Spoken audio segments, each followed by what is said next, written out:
Assalamualaikum warahmatullahi wabarakatuh. Saya Rustin Mujahid, mahasiswa Umus Brebes, Prodi PGSD. Saya akan membuat sebuah video tugas kuliah konsep dasar IPA.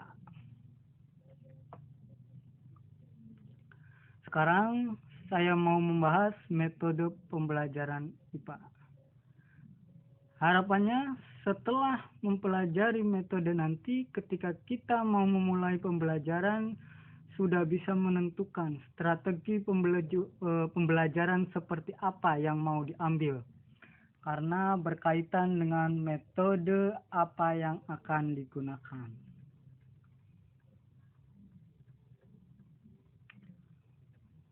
Oke, untuk mengawalinya saya akan tampilkan di sini. Di layar ada materi dan juga ada respon peserta didik. Ada yang kelihatan tersenyum dan ada yang ceria.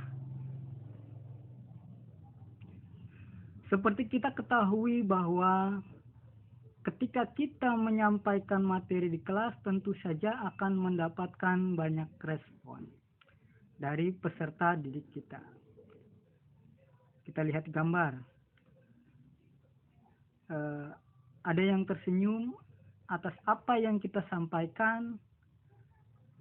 Ada juga yang merasa jenuh apa yang kita sampaikan. Hal itu tergantung bagaimana guru mengemas pembelajaran. Nah, di sini dalam pengemasan pembelajaran perlu kita ketahui bahwa salah satu yang perlu ditentukan atau dipilih adalah metode pembelajaran. Karena metode pembelajaran ini akan menentukan strategi secara operasional dalam melaksanakan langkah-langkah pembelajaran di dalam kelas. Apa itu metode pembelajaran? Metode pembelajaran di sini lebih menekankan pada teknik operasional pelaksanaan pembelajaran. Ini langkah-langkah operasional pembelajaran dalam satu pertemuan itu seperti apa saja langkah-langkahnya. Tahapan-tahapannya apa saja. Nah, itu yang akan menjadi pokok dari metode pembelajaran.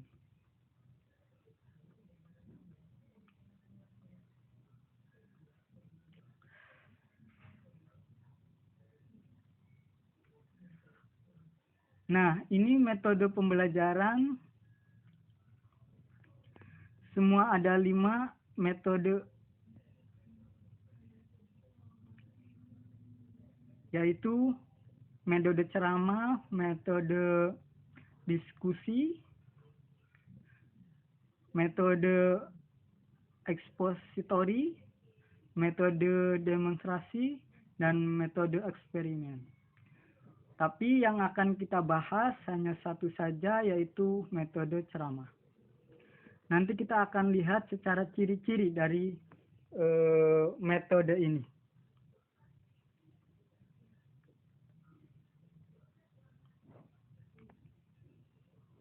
Dalam menentukan metode pembelajaran, perlu diperhatikan beberapa hal.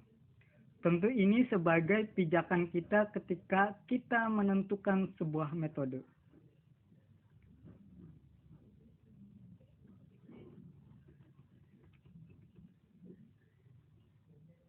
Yang pertama, karakteristik materi. Ini akan menjadi hal penting bagi kita untuk memahami karakteristik dari materi yang akan kita sampaikan, sehingga kita tidak salah dalam memilih metodenya.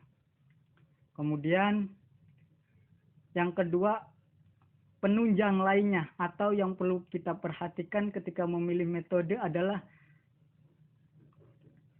ketersediaannya fasilitas pendukung, baik itu sumber belajar, alat belajar, atau yang lainnya.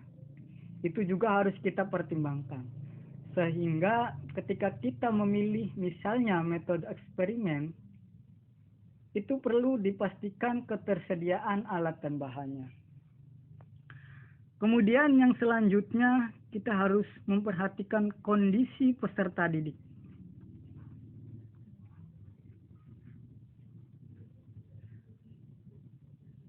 Ketika kita akan menentukan metode pembelajaran, jadi kita harus tahu dulu kondisi peserta didik kita. Seperti apa sehingga ketika metode yang kita pilih bisa tepat sesuai peserta didik.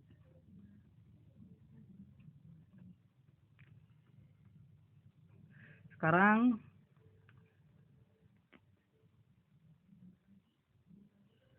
kita bahas satu persatu. Yang pertama adalah metode ceramah.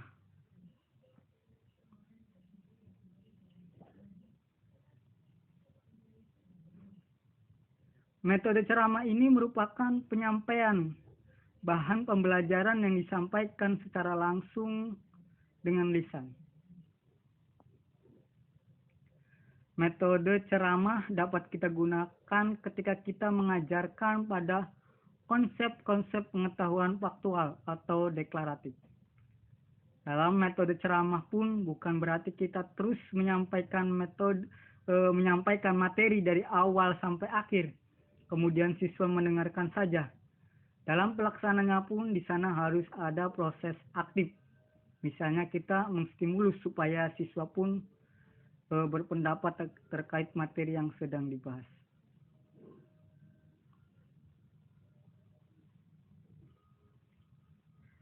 Kalau menurut Wina Sanjaya menjelaskan bahwa metode ceramah merupakan cara menyampaikan pembelajaran dengan penuturan secara lisan ataupun penjelasan secara langsung kepada peserta didik.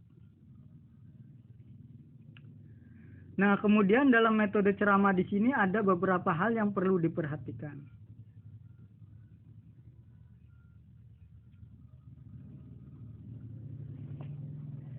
Yang pertama, tujuan pembelajaran. Ini berkaitan dengan tadi pengetahuan apa yang diperoleh oleh siswa setelah mendapat materi ini. Kemudian, bahan dan sumber belajar. Ini juga harus menjadi perhatian kita ketika kita akan menggunakan metode ceramah. Kemudian media, alat, fasilitas untuk bisa menghidupkan suasana pembelajaran. Kemudian yang harus diperhatikan juga yaitu jumlah dan kapasitas peserta didik. Nah, ini salah satu pertimbangan menggunakan metode ceramah. Misalnya, peserta didiknya banyak dalam satu kelas, maka kalau tidak menggunakan metode ceramah itu tidak akan tersampaikan dengan baik atau tidak akan cukup waktunya. Selanjutnya yaitu kemampuan guru, karena di sini guru akan dituntut untuk bisa menyampaikan materi baik dengan metode ceramah itu sendiri.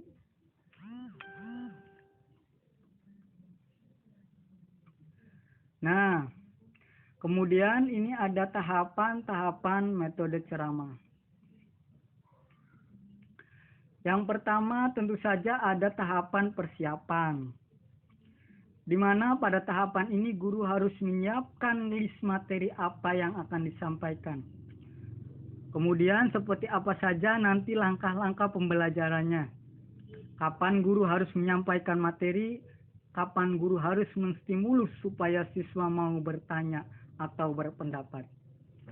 Nah, ini tahapan ini perlu dipersiapkan, termasuk alat dan bahan yang akan dipergunakan untuk pembelajaran.